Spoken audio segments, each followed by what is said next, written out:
ದೇಶಕ್ಕೆ ಯೋಧ, ನಾಡಿಗೆ ರೈತ, ಬಾಳಿಗೆ ಗುರು ಒಬ್ಬ ತಾನೆ. ಅಕ್ಷರ ಕಲಿಸೋ, ಅಜ್ಞಾನ ಅಳಿಸೋ, ಅವನೂನು ಅನ್ನದಾತಾನೆ.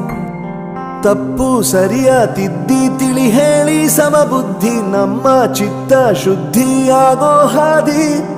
ಎಷ್ಟೇ ದೂರ ಹೋದ್ರೂ ಮರಿಬೇಡ ನಿನ್ನ ಬೇರು, ನಿನ್ನ ಸಾಧನೆಗೆಲ್ಲ ಇದುವೇ ಆದಿ. ಪಾಠಶಾಲಾ